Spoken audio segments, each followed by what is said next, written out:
Пайғамбарымыздың Зәйд ибн Харисаны азат етуі. Кәліп руынан Зәйд ибн Хариса есімді 8 жасар бала анасымен еріп нағашыларына қыдырып барған тұста ішкі шайқастар басталып кетіп, Зәйд адасып қалады.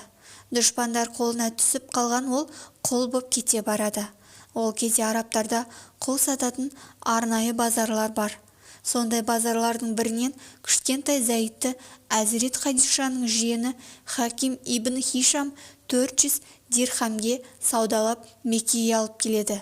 Әзірет Хадиша кішкентай Зәйдке жан ашып өз үйіне әкеліп паналатады.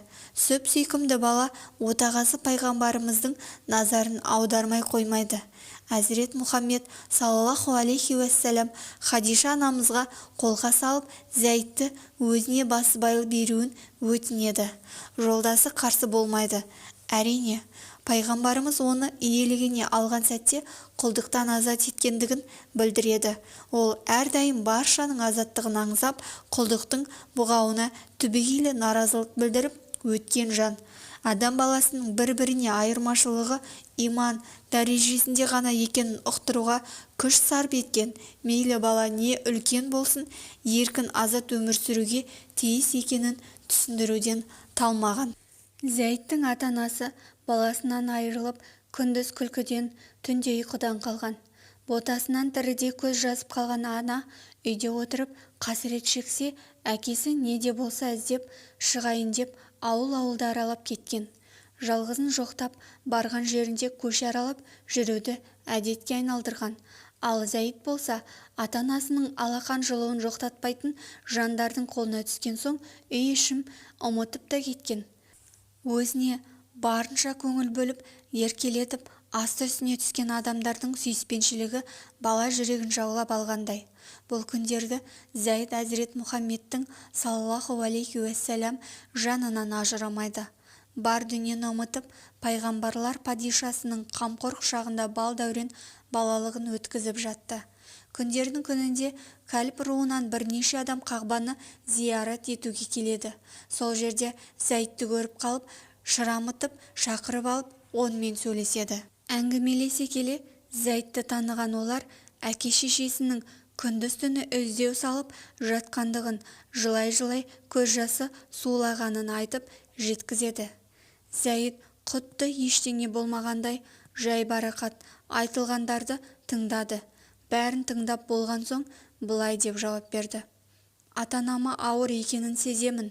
Көз жастарын көл қылып қайғыруы да заңды.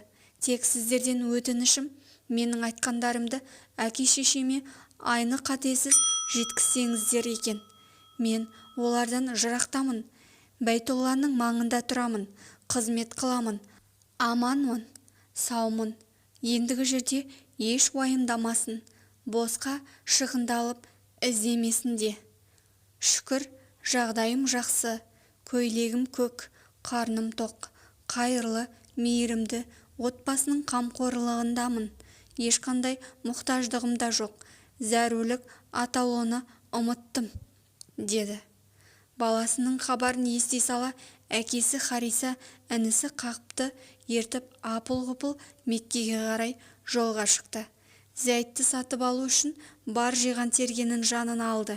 Көрмеген жердің ой-шұқыры көп болады емес пе? Сұрай-сұрай соңғы пайғамбарды да таптау. Хариса келген бетте: «Уа Құрайш қауымының мырзасының ұлы, Құрайштың жоғары мәртебелісі, сіз биік мәртебеге ие болған рудың өкілісіз, қасиетті харамды мекендеген елдің ұлысыз. Байтулланың маңайындағы құлдарды азат ету де өз қолыңызда. Менің жоғалтқан ұлым да осында, сіздің жаныңызда көрінеді. Қапылыста көз жазып қалған жалғызым үшін жанымды беруге әзірмін. Қанша десең де құнын төлейін. Баламды азат ете көр», деді жалынышты үнмен. «Ұлыңның аты кім?» «Зәйд ибн Хариса». «Басқа өтінішің бар ма?» «Жоқ, бар тілегім баламды босатсаң екен». «Олай болса, Зәйдті шақырайық, өзінің ойын сұрайық. Егер сізбен бірге кетем десе, ақысыз, пұлсыз сіздікі болсын. Ал егер менің қасымда қалуды қаласа, уаллахи, мені қалаған адамды мен де қалаймын, ешкімге айырбастамаймын.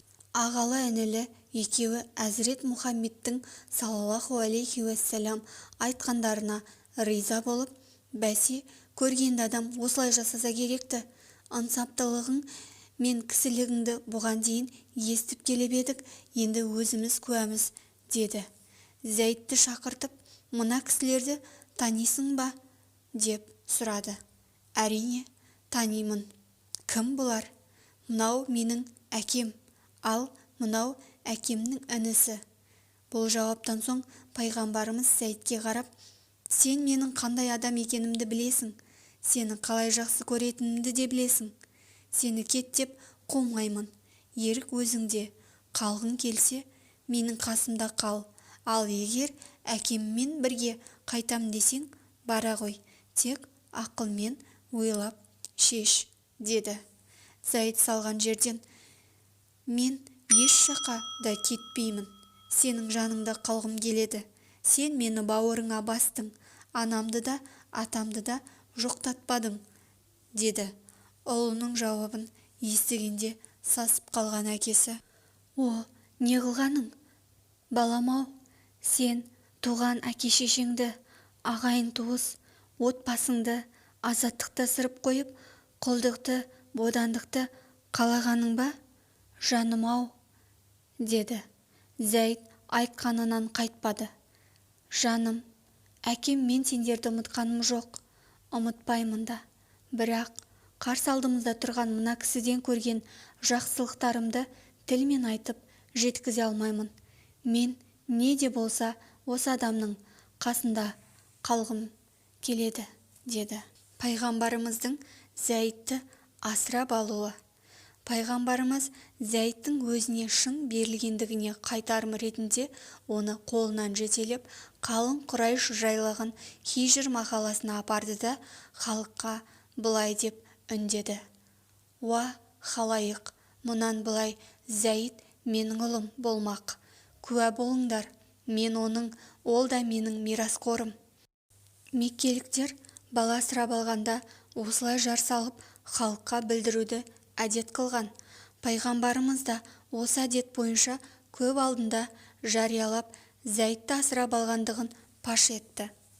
Алғашқыда ештеңенің мәнісін ұқпаған Хариса әзірет Мұхаммедтің бұл әрекетінен соң өзінен өзі көңілі жайланып сала берді. Демек, ұлы құлы емес сенімді қолда қалатын болғаны ғой, ләмим деместен Хариса еліне қайтты.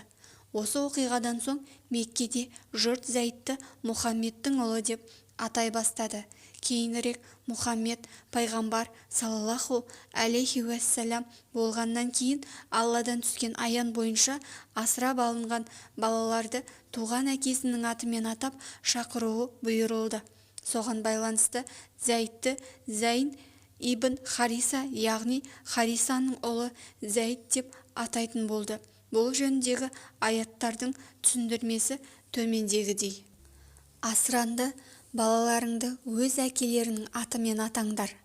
Алланың құзырында ең дұрысы сол.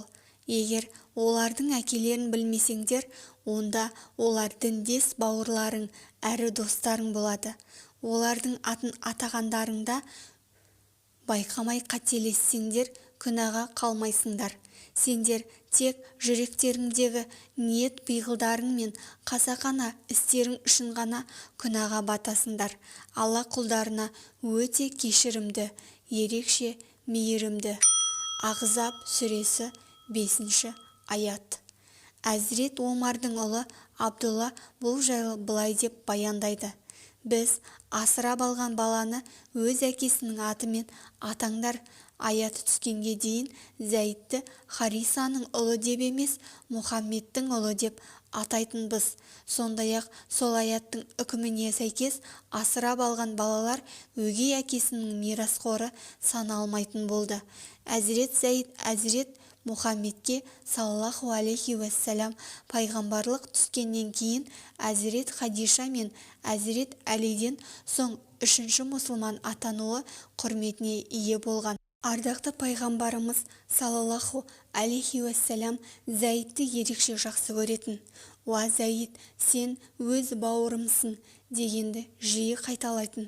Жанындай жақсы көретін Зәйдті кейіннен өзінің бір кездердегі күтуші тәрбиешісі Үммі Айманға үйлендіріп, бұл некеден пайғамбарымыздың ерекше илтипатына бөленген Әзірет Усама дүниеге келген.